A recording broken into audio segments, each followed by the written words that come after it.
பரிசுத்தமுள்ள பிதாவே, இன்றைக்கும் நாங்கள் பிரசங்கியின் புஸ்தகம் 4ஆம் அதிகாரத்தை தியானிக்க நீர் பாராட்டின கிருபைக்காக நன்றி. நீர் எங்களோடு பேசி கொண்டிருக்கிறபடியால் நன்றி, எங்களோட இடைப்பட்டு கொண்டிருக்கிறபடியால் நன்றி. இந்த காலை தியானத்தை ஆசீர்வதித்து தாரும் அப்பா. வார்த்தைகளுக்கு நாங்கள் முக்கியத்துவம் கொடுக்கிறோம். வார்த்தைகள் ஞானமான வார்த்தைகள், வார்த்தைகள் எங்களுக்கு ஞானத்தை போதிக்கிற வார்த்தைகள், உங்களுடைய வார்த்தைகள் எங்களை பலப்படுத்துகிற வார்த்தைகள்.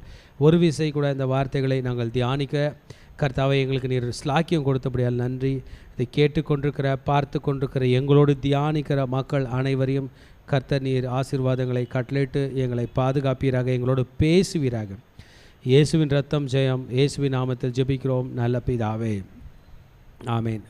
திருச்சபையே, நாம் இன்றைக்கு சபோபதேசக் எக்லிசியாசிஸ் 4ஆம் அதிகாரம், பிரசங்கியின் புஸ்தகம் 4ஆம் அதிகாரத்தை நாம் இன்றைக்கு தியானிக்க போகிறோம். இன்றைக்கு சாலமோன் ராஜா இந்த 4ஆம் அதிகாரத்திலே சில கசந்த அனுபவங்களை அவர் நம்மிடத்தில் பேச போகிறார்.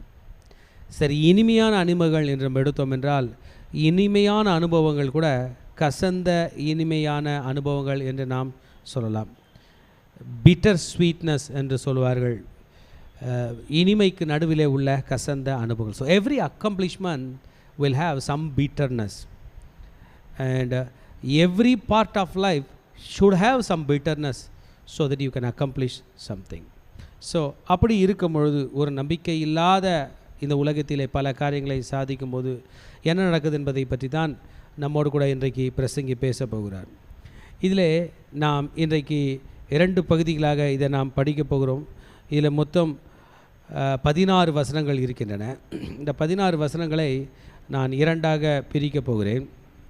முதல் பகுதியில் அப்ரெஷன், ஜனங்கள் உபத்திரவத்துக்குள் படுகிற மக்களுடைய நிலை என்ன என்பதை பற்றி சாலமோன் ராஜா நமக்கு சொல்லித்தரப்போகிறார்.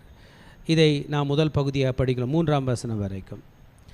4ஆம் அதிகாரத்திலிருந்து 4ஆம் வசனத்திலிருந்து அதிகாரம் முடிய ஒவ்வொரு வெற்றிகள், ஒவ்வொரு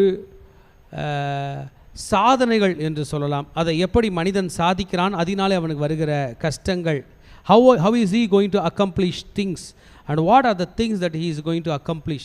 இந்த அக்கம்ப்ளிஷ்மெண்ட்னால் வெற்றி பெற்ற பிறகு தாங்க மகிழ்ச்சி, வெற்றி பெறும் வரை அது கசப்பு அல்லவா. இதை பற்றி ராஜா நம்மிடம் பேச போகிறார். ஸோ ஒரு ஃபிலாசபிக்கல் அப்ரோச்சில், ஒரு தத்துவ மேதை என்கிற அப்ரோச்சில் தான் இதை சாலமோன் ராஜா நம்மிடத்தில் பேச போகிறார். நாம் இன்றைக்கு 4ஆம் அதிகாரத்தை தியானிப்போம். இந்த முதல் பார்ட்டில் உள்ள முதல் வசனத்தை படித்தோம் என்றால், இதற்கு பின்பு நான் சூரியனுக்கு கீழே செய்யப்படும் கொடுமைகள் எல்லாம் சிந்தித்து பார்த்தேன். இதோ ஒடுக்கப்பட்டவர்களின் கண்ணீரை கண்டேன், அவர்களை தேற்றுவாரில்லை. ஒடுக்குகிறவர்களின் பட்சத்தில் பலம் இருந்தது, அப்படி இருந்தும் தேற்றுவாரில்லை. ஸோ ஒடுக்குகிறவன் பலனாக இருக்கிறான், ஒடுக்கப்படுகிறவன் பலவீனனோடு இருக்கிறான். ஆமாம், அவனுடைய கண்களிலிருந்து கண்ணீர் தாரை தாரையை வழிந்து கொண்டிருக்குது. ஏனென்றால் அவன் ஒடுக்கத்தை தாங்கி கொண்டிருக்கிறான், அவன் கஷ்டத்தை தாங்கி கொண்டிருக்கிறான். ஸோ இந்த ராஜா நிறைய ஞானமாக படித்தவர். Now he is doing some research work in oppression, how people are oppressed. அப்போ சாலமோன் ராஜாக்களை கேட்டோம்னா, how women are oppressed, how children are abused, how the poor are abused, how tragic things happen, யாருக்கு எப்படிலாம் tragic things நடக்கிறது என்பதை பற்றி அவர் ஒரு operation பற்றியே டீட்டெயில் ஸ்டடி பண்ணுகிறார். ஸோ அவர் வாழ்க்கையை திரும்பி பார்க்கிறார். எக்லீசியாஸ் 3ஆம் அதிகாரத்திலே வாழ்க்கையில் உள்ள கசப்புகள், வருத்தங்கள் எல்லாவற்றையும் பேசிட்டு, இன்ஜஸ்டிஸ் பற்றி பேசிட்டு, நீதி இல்லாத நிலைகளை பற்றி பேசின அவர் இன்றைக்கு சூரியனுக்கு கீழே சொல்கிறார். ஏன் ராஜா சூரியனுக்கு மேலே பேச மாட்டார்னா, தட் இஸ் ஹெவன், அது ஆண்டவருடைய பரலோகம், அங்கே நீதி மாத்திரம்தான் நடக்கும். So he is very clear, above the sun there is hope, அதை சொல்லுவார். below the sun there is hopelessness என்பதாக அவர் சொல்ல போகிறார். ஸோ பழைய ஏற்பாட்டில் உள்ள இந்த ஞானி என்னத்தை சொல்ல போகிறார்? there is oppression. மறந்துடாதீங்க, நம்ம புதிய ஏற்பாட்டு கிறிஸ்தவர்கள், கர்த்தர் நம்மை ஆசீர்வதித்திருக்கிறார். வருத்தப்பட்டு பாரம் சுமக்கிறவர்களை நீங்கள் எல்லாம் என்னிடத்தில் வாருங்கள், நான் உங்களுக்கு இளைப்பாறுதல் தருவேன் என்று ஆண்டவர் நமக்கு சொல்லியிருக்கிறார். What kind of oppression people face? பாருங்கள், people will be oppressed by the leading authority. எந்த தலைவர்கள் ஆளுகிறார்களோ, for example in those days ராஜாக்கள், மன்னிக்கவும், நீதிமொழிகளின் புஸ்தகம் 28ஆம் அதிகாரம் 16ஆம் வசனத்தில் when people are oppressed by a king, அதை பற்றி அவர் பேசியிருப்பார். பை மாஸ்டர்ஸ் மேலே உள்ள லீடர்ஸ், பாஸ் என்று இன்னைய உலகத்தில் சொல்லலாம், எஜமான்கள் என்று பழைய உலகத்தில் சொல்லலாம். How a person, how a slave, how a workman is being oppressed. வேலை செய்கிறவன் வேலை கொடுப்பவனிடத்தில், எஜமானிடத்தில் எப்படி அவன் தாக்கத்தை அனுபவிக்கிறான், பாடு அனுபவிக்கிறான் என்பதை பற்றி ராஜா நமக்கு சொல்ல போகிறார். இந்த பார்ட் பைபிளில் சொல்லப்பட்டிருக்குங்க. 24ஆம் அதிகாரம் 14ஆம் வசனம் உபாகமத்தின் புஸ்தகத்தில் இந்த ஒடுக்கத்தை பற்றி சொல்லப்பட்டிருக்குது. ஸோ பலவிதமான ஒடுக்கங்கள். ஏழை எப்படி ஒடுக்கப்படுகிறான், ஏழையை எப்படி மற்றவர்கள் ஒடுக்குகிறார்கள், அப்புறம் தகப்பன் இல்லாத பிள்ளைகள், அனாதைகள், விதவைகள் எப்படி ஒடுக்கப்படுகிறார்கள் என்பதை பற்றி பைபிளில் தீர்க்கதரிசிகள் சொல்லியிருக்கிறாங்க. எரேமியா 7ஆம் அதிகாரம் 6ஆம் வசனம் படித்தோம்னா. அதே போல் அதிக வட்டியை சுமத்தி எப்படி ஒடுக்கப்படுகிறார்கள், எசேக்கியேல் 22:12 சொல்லப்பட்டிருக்கு. அதே போல் கள்ளத்தராசு, தவறான எடை போட்டு மெஷர்ஸ் மாற்றி வச்சு எப்படி மக்கள் ஒடுக்கப்படுகிறார்கள் என்பதை ஓசியா தீர்க்கதரிசி தன்னுடைய தீர்க்கதரிசன புஸ்தகத்தில் ரெக்கார்ட் பண்ணியிருக்கார்கள். How can this oppressed people react? அவங்க என்ன பண்ணுவாங்க? ஃபைட் பண்ணுவாங்களா? ஃபைட் பண்ண முடியாது. they don't have strength to fight, they don't have might to fight. சண்டை போடுறதுக்கு அவங்க கையில் பலன் இல்லை. So they will try to cry. ராஜா பண்ண ரிசர்ச்சில் those people who are oppressed, உபத்திரப்படுகிற ஜனங்கள், ஒடுக்கப்படுகிற ஜனங்கள் என்ன பண்ணுறாங்கன்னு பார்த்தா, they don't take any revenge, they don't fight back, they don't quarrel, they don't argue, they don't kill, they just cry, they lament.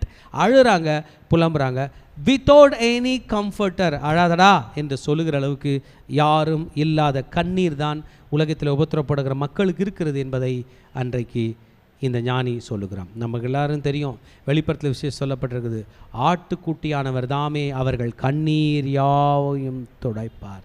The Lamb of the Lord will wipe all their tears. இன்றைக்கு வருத்தத்தோடு இருக்கிற மகனே, மகளே, உன் கண்ணீரை வீணாக்காதே, உலகத்திடம் கொடுத்து விடாதே, வீணாய் கொடுத்து விடாதே, வீணாய் கண்ணீர் விடாதே, கர்த்தருடைய பாதத்தில் கண்ணீர் விடு. Your painful thoughts, your painful tears, your tear-filled lives, being controlled by oppression, being oppressed, will be comforted by God. சூரியனுக்கு கீழே அது இல்லை என்பதை சொல்லி கொண்டு இருக்கிறார். ஆண்களும் பெண்களும் மனிதர்கள் எல்லாரும் அழுகிறார்களாம். they are not having any comforter. so comfort is very must. கம்ஃபர்ட்டை பற்றி தான் ஜீசஸ் மினிஸ்ட்ரிக்கு வரும்போது சொன்னார், வருத்தப்பட்டு பாரம் சுமக்கிறவர்களே நீங்கள் எல்லாரும் என்னிடத்தில் வாருங்கள், நான் உங்களுக்கு இளைப்பாறுதல் தருகிறேன் என்று சொன்னார். நீங்கள் யாராக இருந்தாலும் சரி, இன்றைக்கி இந்த செய்தி கேட்டுக்கொண்டிருக்கிறீங்க, if you are oppressed physically, mentally, emotionally, financially, spiritually, in relationship, Jesus would be the right choice to comfort you first. God will comfort you first. உங்களை முதலாவதாக ஆறுதல் படுத்தி பிறகு உங்களை கட்டுவார், உங்களை கட்டி எழுப்புவார். அதனால நம்ம ராஜா ஃபிலாசபர், த ஃபிலாசபிஸ் இல்லை அறிவாளி என்ன சொல்கிறார்னா, அதனால் செத்துட்டவங்க நல்லவங்க, என்னங்க வாழ்ந்தவங்க என்னங்க சாதிச்சாங்க, செத்துட்டவனே மேல் என்பதாக சொல்ல போகிறாராம். 2 to 3 verse படித்தோம்னால், அதனால் இன்னும் உயிரோடு இருந்து பிழைக்கிறவர்களை பார்க்கிலும் முன்னமே காலம் சென்று மரித்தவர்களே பாக்கியவான்கள் என்று, இவ்விருவர்த்தாருடைய நிலைமையை பார்க்கிலும் இன்னும் பிறவாதவனுடைய நிலைமையை வாசி, அவன் சூரியனுக்கு கீழே செய்யப்படும் துர்க்கிரியைகள் எல்லாம் காணவில்லையே என்று சொல்லுகிறார். தன்னுடைய ஓன் ஃபிலாசபியில் போசுகிறார். செத்துட்டவங்க நல்லது அப்படின்னு சொல்லுவாங்க. செத்துட்டவங்க நல்லதுன்னு சாலமோன் சொல்கிறதில்ல, கிறிஸ்துவுக்குள் மரித்தவர்கள் பாக்கியவான்கள் என்று எழுது.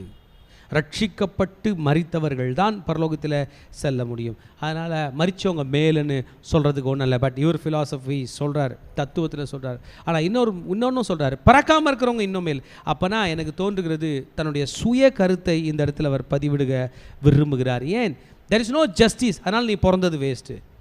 justice belongs to God. He is the preacher, சபோபதேசக், சபையை கூட்டி அமர்ந்து கொண்டு உபதேசம் பண்ணுகிற இந்த உபதேசியார் சொல்றார், the dead are fortunate. Is it true? Are the dead fortunate? People who has accepted Christ are the fortunate people. இயேசுவை ஏற்றுக்கொண்டவர்கள் தான் அவர்கள் லாபகரமானவர்கள், நன்மையை பெற்றவர்கள். சூரியனுக்கு கீழே வலியுள்ள அனுபவம் வருது, அதனால செத்துட்டவங்க மேலுங்க என்று சொல்லாத மகனே, ரட்சிக்கப்பட்டவர்கள் மேல், கிறிஸ்தவருக்குள் மரித்தவர்கள் தான் மேல். So how could Solomon, the great king, the wisest king who ever walked in planet earth, can say this? அவர் எப்படி, how can he praise the dead? எப்படி அவர் சொல்லலாம்? How could he praise the unborn? பிறவாதவர்களை பற்றி எப்படி சொல்லலாம்? சூரியனுக்கு கீழே என்று அவர் சொல்லுகிறாரே. Is he trying to say that the dead are righteous? People who are living are unrighteous? Amen. No. He is in confusion. He is in chaos. அவருடைய வாழ்க்கை ரொம்ப குழப்பத்தில் இருக்குது. எதுக்குடா வாழ்ந்தோம் அப்படின்னு அவர் டிஸ்டர்ப்டாக ஃபீல் பண்ணுறார். திருச்சபை நான் உங்களுக்கு நான் ப்ராக்டிஸ் பண்ணுறதை உங்களுக்கு சொல்கிறேன். எப்போல்லாம் லைஃப்பில் விரக்தியாக நீங்கள் இருக்கிறது ஃபீல் பண்ணுறீங்களோ, நம்ம செய்ய வேண்டியது என்ன தெரியுமா? Thanks giving. ஆண்டவரே, இன்றைக்கி உயிர் கொடுத்தீங்களே, நன்றி அப்படின்னு சொல்லணும். கரண்ட் ஆஃப் ஆகிடுச்சு, அனலாக இருக்குது, எரிச்சலாக இருக்குது, ஆண்டவரே இப்போ உயிர் கொடுத்துருக்கீங்களே நன்றி. சாப்பிட்றதுக்கு சாப்பாடு பெருசாக இல்லை, குடிக்க தண்ணி இருக்குது, தண்ணி கொடுத்தீங்களே நன்றி. இந்த மாதம் வாடகை கட்ட முடியல, போன மாதம் வாடகை கட்டக்கூடிய கிருபைங்களே நன்றின்னு சொல்லணும். we should always live a life of thankfulness, of thanksgiving. The dead are not fortunate. The dead are fortunate when they would have died in Christ. So in the earthly life, biological life பற்றி பேசுகிறேன். Why is he talking about சூரியனுக்கு கீழே? சூரியனுக்கு கீழேனா, சூரியன் is the master of life. Without sun there is no life. The earth should receive power. The earth should receive life from sun. சூரியனுக்கு கீழே இருந்தால் உயிர் வருகிறதுனால அவர் அதை சொல்கிறார். பட் பயாலஜிக்கல் லைஃப் தான், ஃப்ளஷ் சார்பாக தான். What about your soul? What about your spirit? ஓ அமர் ஹே, ஆத்மா தோ அமர் ஹே அப்படின்னு சொல்லுவாங்க. உங்களுடைய ஆவி ஆத்மா அழியாததாக இருக்கிறதே, அதை பற்றி உங்களுக்கு அக்கறை இல்லையா? King Solomon he has nothing to say about soul or spirit in this chapter, but Jesus has got everything to say about your soul, your spirit and your body. உங்கள் ஆவி ஆத்மா சரீரத்தை பற்றி சொல்லுகிறேன். Who have never been existed is fortunate. He is praising. ஒரு நாள் வாழ்ந்தான், நேற்று இருந்தான், இன்றைக்கு மரித்தான், அவன் நல்லவன் இல்லை மகனே. The unborn, the people who have not seen planet earth என்று சொல்லுகிறார். ஆமீன். பெட்டர். ஜீசஸ் கூட இந்த வார்த்தையை ஒரே ஒரு மனுஷனை பார்த்து சொன்னாருங்க, யூதாஸ் காரியோத்து. மத்தேயு 26:24 சொன்னார், என்னை காட்டி கொடுக்கிறவன் பிறவாதிருந்தால் நலமாய் இருக்குமே என்றார். Jesus is trying to say about the agony of hell, agony of justice, the wrath of God. ஆண்டவருடைய கோபத்தை ஃபேஸ் பண்ணுறதுக்கு நீ பிறவாது இருந்தால் நலமாக இருக்குமே என்று சொன்னார். But this king Solomon wants to say, செத்தவங்கெல்லாம் பாக்கியவான்கள், உயிரோடு இருக்கவங்களாம் பாவம் பண்ணுவாங்க. எப்போ நம்ம பெரியவங்களாம் சொல்கிற மாதிரி இருக்கல, உயிராக இருக்கிறவங்களாம் பாவம் பண்ணவன், செத்தவங்களாம் நல்லவன் என்பது. நோ, கிறிஸ்துவுக்குள் மரித்தால்தான் ப்ரொடெக்ஷன். நம்முடைய செகண்ட் பார்ட்டுக்கு வருகிறோம். ஃபோர்த் வெர்ஸ்லேருந்து போக போகிறோம். இது என்ன என்றால், தி அக்கம்ப்ளிஷ்மெண்ட்ஸ், வெற்றி மீது வெற்றி என்னை வந்து சேரும், நான் ஜெயமடைவேன், நான் வெற்றி பெறுவேன், நான் செய்வதெல்லாம் சாதிப்பேன், நான் சாதிக்க பிறந்தவேன், நான் சாதனையாளன், நான் ஓடுவேன், நான் சாதிப்பேன், நான் ஜெயம் கொள்ளுவேன், நான் வெற்றி பெறுவேன், ஜெயகோஷமிடுவேன் என்றெல்லாம் நாம் சொல்லி கொண்டிருக்கிறோமே. இந்த சக்ஸஸை பற்றி சொல்கிறார். How is this success going to help us? How is this success? Fourth வெர்ஸில் சொல்கிறார், மனுஷன் படும் எல்லா பிரயாசமும், ஓகே, பயன்படும் எல்லா கிரியைகளும் அயலானுடைய பொறாமைக்கு ஏதுவாக இருக்கிறது நான் கண்டேன், இதுவும் மாயையும் மனதுக்கு சஞ்சலமாய் இருக்கிறது. ஸோ சாலமன் ராஜா நிறைய அக்கம்ப்ளிஷ் பண்ணார். All toils, every skillful work has been envied. Your neighbour is வாட்சிங் your success rate. He is envying you. He wants to kill you. He wants to destroy you. He wants to join hands with your enemies and he wants to destroy you thoroughly. Your skillful works, he wants to destroy it. He wants to demolish it. மற்றவர்களை பார்த்து அதை பொறாமையாய் பார்க்கிறார்கள். பொறாமையோ என்றால் எலும்புருக்கி பொறாமைப்படுகிற மக்களோடு கூட நாம் இருக்க முடியாது. அப்போ நம்முடைய எஃபர்ட் எல்லாம், நம்முடைய கஷ்டங்கள் எல்லாம் என்ன நடக்க போகுது? இன் வெயின், இட் இஸ் vanity, அது மாயை என்று சொன்னார்.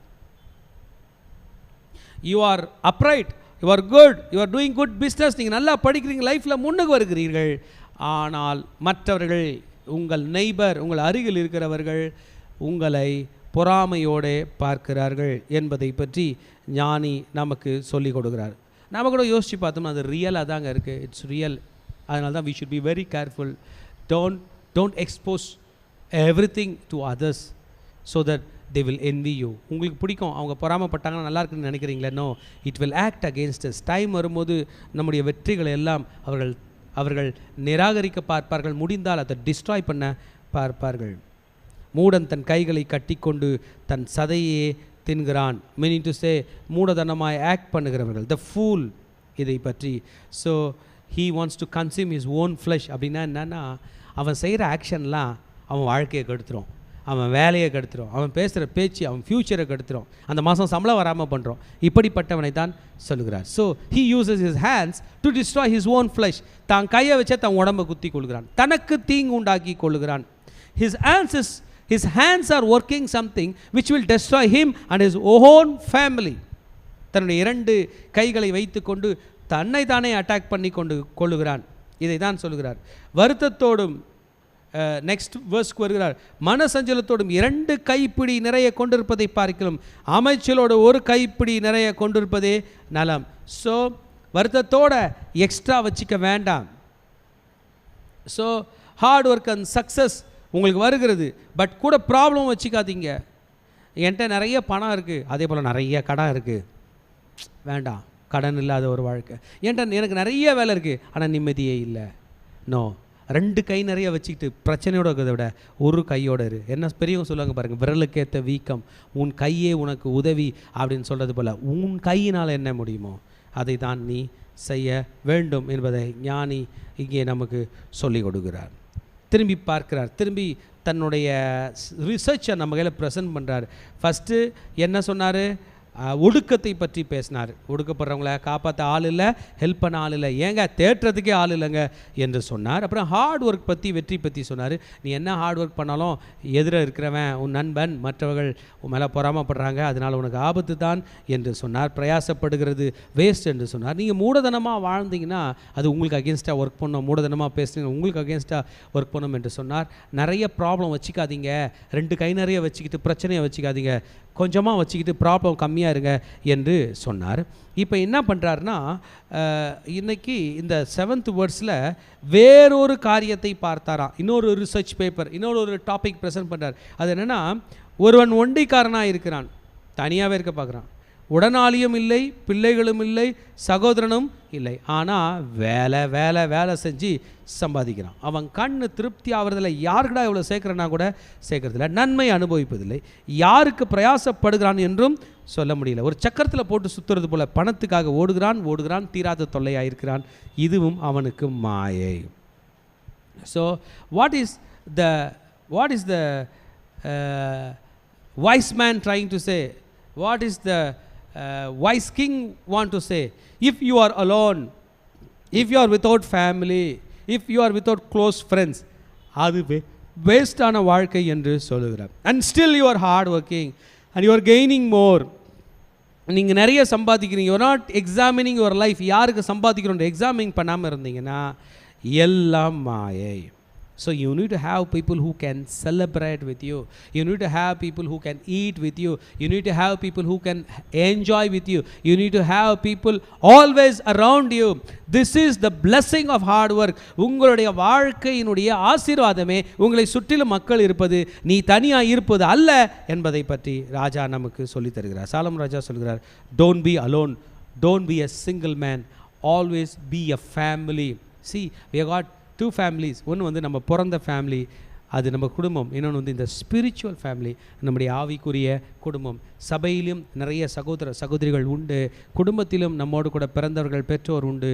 கர்த்தர் உங்களை கோடியாய் ஆசீர்வதிப்பாராயிருப்பார். What is the king trying to say? Conclusion என்ன சொல்கிறாருன்னா, ஒண்டியாய் இருப்பதிலும் இருவர் கூடியிருப்பதுனாலாம் அவருடைய பிரயாசத்தினால் அவர்களுக்கு நல்ல பலன் உண்டு. அட்லீஸ்ட் 2 பேர் இருங்க. பைக்கில் போகும்போது 2 பேர் போங்க. ஒரு பிஸ்னஸ் பண்ணும்போது கூட துணைக்கு ஒருத்தரை கூட்டு போங்க. வெளியில் போகும்போது ஒருத்தரை கூட்டு போங்க. ஆண்டவர் அதுக்கு நமக்கு தெளிவான ஒரு ஸ்டேட்மெண்ட் சொன்னார். மனிதன் தனிமையாக இருப்பது நல்லதில்லை, ஏற்ற துணையை உண்டாக்குன்னு உங்களுக்கு ஒரு ஒய்ஃப் கொடுத்தார். யாரெல்லாம் திருமணம் ஆகாதவர்களோ திருமணம் நீங்கள் ப்ரே பண்ணிங்க, உங்களுக்கு நல்ல மணமகளை தர வேண்டும் என்று. பெண்கள்லாம் ப்ரே பண்ணுங்கள், நல்ல மணமகனை தர வேண்டும் என்று. ஞானி நமக்கு சொல்கிறார், ஒண்டியாக இருப்பது நல்லது அல்ல. You want an equal companion, you want an partner. திருமணம் ஆன பிறகு நீங்கள் தனியாக எங்கெங்கெல்லாம் போகிறீங்க, you need a good friend, you need a good brother, you need a good sister. You cannot be alone. ஆமாம், கர்த்தர் உங்களை ஆசீர்வதிப்பார். எதுக்கா? இஃப் யூ ஃபால், நீங்கள் விழுந்துட்டீங்க, அவன் தூக்கி விடுவான். ஒண்டியாய் விழுந்தால் உனக்கு துணை இல்லையே, 2 பேராய் படுத்து கொண்டா கோல்டு கண்ட்ரீஸில் அந்த ஹீட் உனக்கு வருமே. யாராயிலும் உன்னை அடிக்க வந்தால், அட்டாக் பண்ண வந்தால் நீ தனித்து நிற்கலாம். தனித்து நின்றால் உனக்கு ஆபத்தாச்சு. உன்னோடு கூட ஒரே ஒரு நபர் கூட இருந்தால் கூட சண்டை போடவன் அவ்வளோ சீக்கிரம் ரிஸ்க் எடுக்க மாட்டான், 2 பேராக இருக்கிறார்கள் என்று சொல்லி சொன்ன ஞானி தன்னுடைய 12th verseல முப்பிரி நூல் சீக்கிரம் அறாது என்று முப்பிரி நூலை பற்றி பேசப்போகிறார். ஏன்னாங்க 2 பேரை பற்றி பேசிட்டு வந்து இந்த 3ஐ பற்றி பேசுகிறார். கொஞ்சம் புரிஞ்சுங்க. நம்ம வந்து சிங்குலர் ப்ளூரல் பற்றி படிச்சிருப்போம் இல்லை, ஒருமை பன்மை. குட். Singular plural. இங்கிலீஷில் more than one is considered as plural. தமிழில் ஒன்றுக்கு மேற்பட்டது பன்மை. ஹிந்தியில் ஏகவச்சன், பஹு வச்சன். சான்ஸ்கிரிட்டில் சொல்கிறேன் பாருங்கள், ஏகவச்சன், த்ருவிய வச்சன், பகுவச்சன். அப்போ சிங்குலர்னு ஒன்று இருக்குது, த்ருவிய வச்சன்னா 2னாலும் still it is intermediate, plural கிடையாது. பகுவச்சன்னா 2க்கு மேல்பட்டது. இது சான்ஸ்கிரிட்டோட வச்சன் பற்றி பேசுகிறேன், சான்ஸ்கிரிட்டோட ஒருமை பன்மை பற்றி பேசுகிறேன். ஹீப்ரூ லாங்குவேஜும் அதே போல தான். Hebrew language more than 3 is considered as plural. பாருங்கள், இங்கிலீஷ் வந்து 1க்கு மேலே ப்ளூரல், தமிழ் வந்து 1க்கு மேலே ப்ளூரல், ஹிந்தி வந்து 1க்கு மேலே ப்ளூரல், சான்ஸ்கிரிட் வந்து 2க்கு மேலே ப்ளூரல், ஹீப்ரூ வந்து 3க்கு மேலே ப்ளூரல். ஸோ முப்பிரி நூல் 3 ஒன்றாய் கட்டப்பட்டு ஒன்றாய் இருக்க முடியும். Bible has got good example. ஆதாமும் ஏவாளும் திருமணம் செய்து கொண்டார்கள், அவர் இருவரும் ஒரே மாமிசமாக இருக்கிறார்கள். பிதா, குமாரன், பரிசுத்த ஆவியானவர் ஒரே தேவனாய் இருக்கிறார். Wonderful. How is this? God only knows. இங்கே ஞானி 2ஐ பற்றி பேசிக்கொண்டு வந்து he was very clear. திடீர்னு முப்புரி நூலை பற்றி சொல்கிறார். A threefold cord is not quickly broken. This is a fascinating line. இது எனக்கு ஆச்சரியமாக இருக்கிறது. This is the goodness of companionship. ஒருவர் ஒற்றுமாய் இருக்க வேண்டும். 2-fold கார்டை பற்றி பேசல, சிங்கிள் கேபிளை பற்றி பேசவில்லை. 3-fold card, it is not quickly broken. தேவன் தான் அது. கவனிங்க, கணவன் மனைவி ஒன்றாக இருக்கிறீர்கள் என்றால் தேவன் 3வது நபராய் உங்கள் வாழ்க்கையில் வருகிறார். ஆதாம் ஏவாள் தேவன், பிதா, குமாரன், பரிசுத்த ஆவியானவர். So Hebrew is very clear. முப்புரி நூல் சீக்கிரம் அறாது என்னவென்றால் கணவன் மனைவி கர்த்தர், not quickly broken. This is the strength of 3-ply cord. இது வந்து அந்த காலத்தில் ஒரு ஒரு ஒரு ப்ராவபியல், ஒரு பழமொழி என்று கூட நாம் சொல்லலாம். ஞானி இந்த இடத்துல சொல்கிறார் 3-fold கார்ட். என்ன பேச வராரு கிங்னா? ஒற்றுமை. சொல்லுங்கள் திருச்சபையே, ஒற்றுமை. நான் ஒற்றுமையாக இருப்பேன், என் பெற்றோரோட ஒற்றுமையாக இருப்பேன், என் கணவனோட ஒற்றுமையாக இருப்பேன், மனைவியோட ஒற்றுமையாக இருப்பேன், பிள்ளைகளோட ஒற்றுமையாக இருப்பேன், ஊழியத்தில் ஒற்றுமையாக இருப்பேன். You need unity. United we stand, divided we fall. தமிழில் சொல்லுவாங்க பாருங்கள், ஒன்றுபட்டால் உண்டு நன்மை, உண்டு வாழ்வு. United we stand. Unity in diversity நம்ம கண்ட்ரியோட ஒரு core statement. We are united together. So God wants all to be united. இன்றைக்கு ராஜா நமக்கு நிறைய காரியங்களை கற்றுக் கொடுக்குறார். இப்போ தன்னுடைய 13th verseலேருந்து அவர் கீர் ஷிஃப்ட் பண்ணி ஃபேம் பற்றி பேச போகிறாருங்க. என்ன என்றால், ஒரு மனிதன் ராஜாவாக இருக்காராம், பெரிய ஆள். ஆனால் அந்த ராஜா எப்படி இருக்காராம்?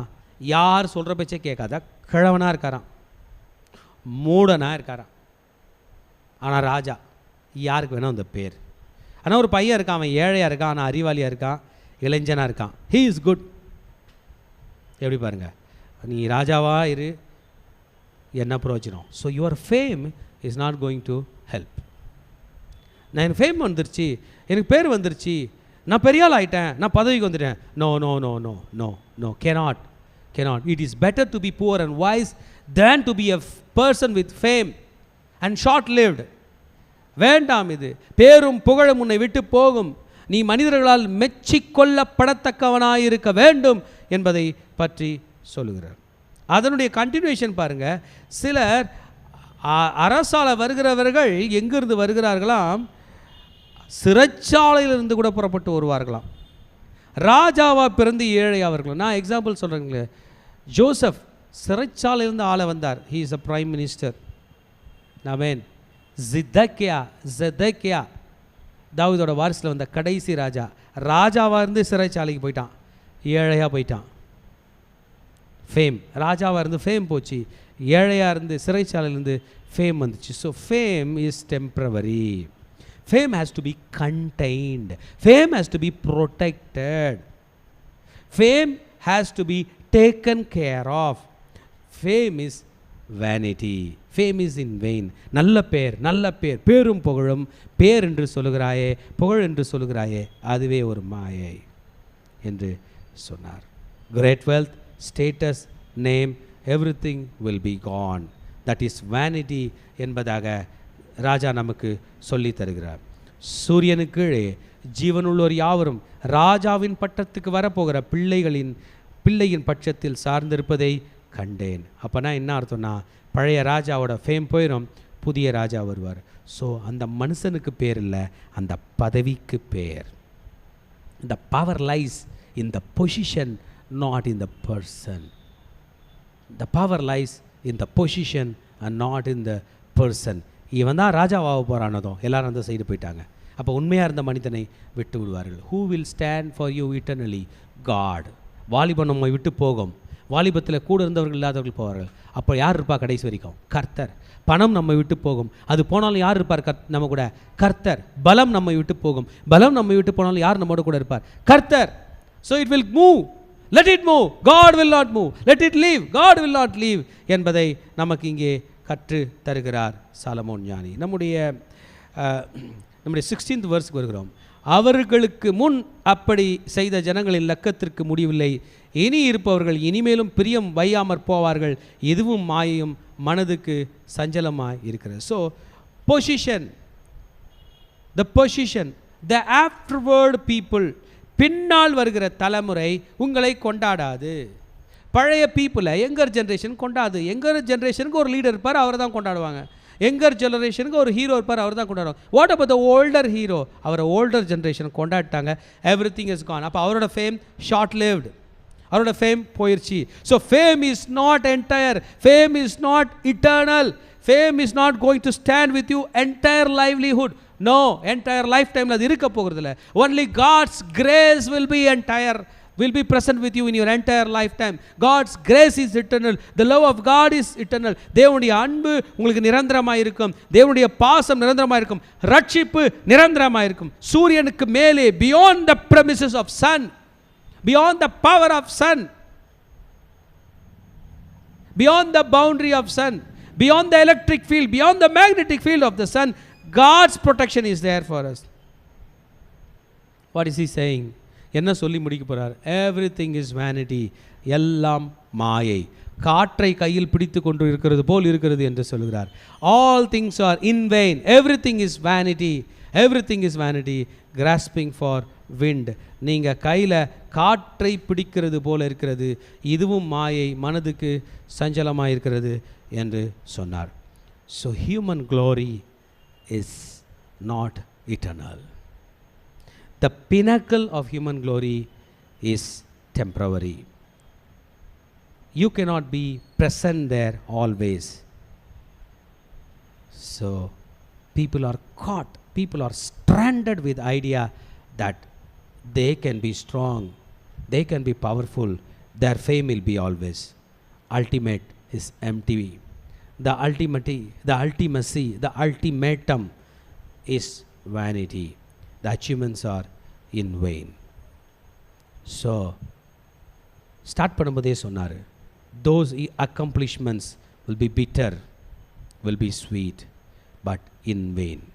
என் செய்தியை கேட்டுக்கொண்டிருக்கிற மகனே மகளே, கிறிஸ்டியன்ஸாக இருக்கோம், ரட்சிக்கப்பட்டவங்களாக இருக்கோம், நம்ம லைஃப்பை கூட திரும்பி பார்த்தோம்னா எல்லாமே மாயையாக இருக்கும். How are we going to add value to it? Living with God, praying to God, worshiping God. நான் எந்த வேலை செஞ்சாலும் நான் ப்ராக்டிஸ் பண்ணுறதை உங்களுக்கு சொல்கிறேன். ஒரு 10 வசனமாவது படிச்சுட்டு தான் அந்த வேலையை செய்வேன். எனக்குள்ளே ஒரு எண்ணம், இந்த 10 வசனம் படிக்கிறேனே இதுதான் பிரயோஜனம், அந்த வேலை பிரயோஜனம் இல்லாமல் போகும். ஒரு கடினமான வேலை செய்யும்போது, ஒரு ஹார்ட் ஒர்க் பண்ணும்போது, அந்த ஹார்ட் ஒர்க்கை பெருசாக நம்ப மாட்டேன். நான் அந்த இடத்துல ஒரு 2-3 minutes ப்ரே பண்ணுவேன். ஆண்டவரே, இந்த வேலை எனக்கு பிரயோஜனப்படுறதுக்கு இந்த ப்ரேயர் உதவும். ஆண்டவரை துதிப்பேன், ஸ்தோத்திரம் ஸ்தோத்திரம் ஸ்தோத்திரம் சொல்லுவேன். எதுக்கு தெரியுமா? அந்த ஸ்தோத்திரத்துக்கு தான் வேல்யூ இருக்குது, இது இல்லை.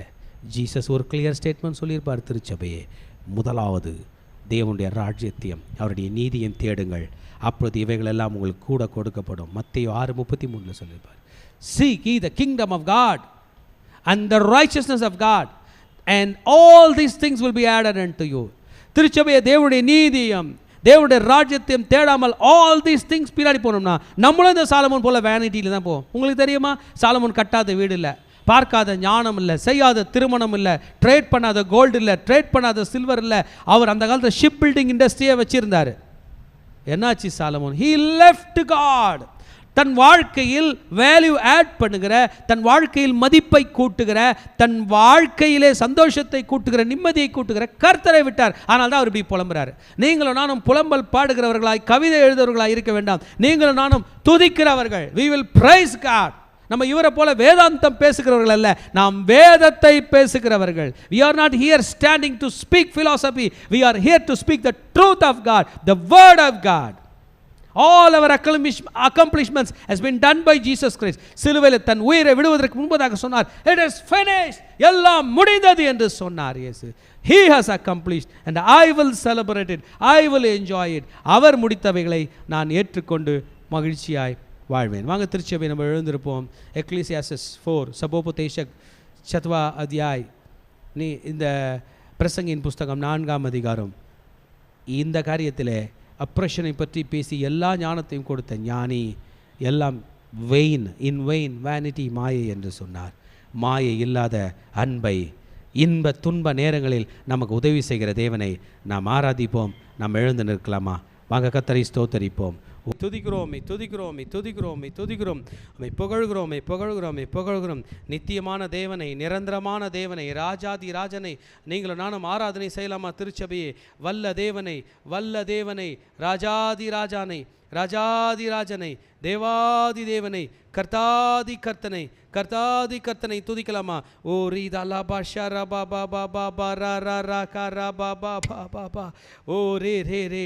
நம் இன்பத்திலும் கர்த்தர் இருப்பார், நம் துன்பத்திலும் கர்த்தர் இருப்பார், நம் வாழ்விலும் கர்த்தர் இருப்பார், நம் தாழ்விலும் கர்த்தர் இருப்பார். கர்த்தரே நல்ல தேவன், கர்த்தரே நல்ல தேவன், கர்த்தரே நல்ல தேவன், கர்த்தரே நல்ல தேவன், கர்த்தரே நல்ல தேவன். நம் இன்பத்திலும் துன்பத்திலும், இன்ப துன்ப நேரத்திலும் கர்த்தர் நம்மோடு கூட இருப்பார். ஷீரகரபரப.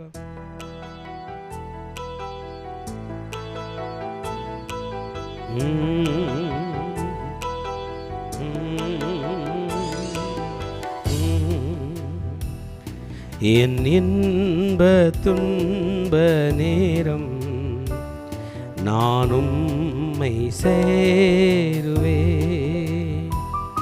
என் இன்ப துன்ப நேரம் நானும் உம்மை சேருவே. நான் நம்பிடுவேன், பாரில் உம்மை சார்ந்திடுவே. என் இன்ப துன்ப நேரம் நானும் உம்மை சேருவே. நான் நம்பிடும் நேசர் இயேசுவே, நான் என்றுமே நம்பிடுவேன். நான் நம்பிடும் நேசர் இயேசுவே, நான் என்றுமே நம்பிடுவேன். தேவனே ராஜனே தேற்றி என்னை தாங்கிடுவா. சொல்லலாமா? தேவனே ராஜனே தேற்றி என்னை தாங்கிடுவார். ஏன் இன்ப துன்ப நேரம் நான் உம்மை தேடுவேன். என் இன்ப துன்ப நேரம் நான் உம்மை தேடுவேன். இவரே நல்ல நேசர், என்றுமே தாங்கி என்னை நடத்துவார். இவரே நல்ல நேசர், என்றுமே தாங்கி என்னை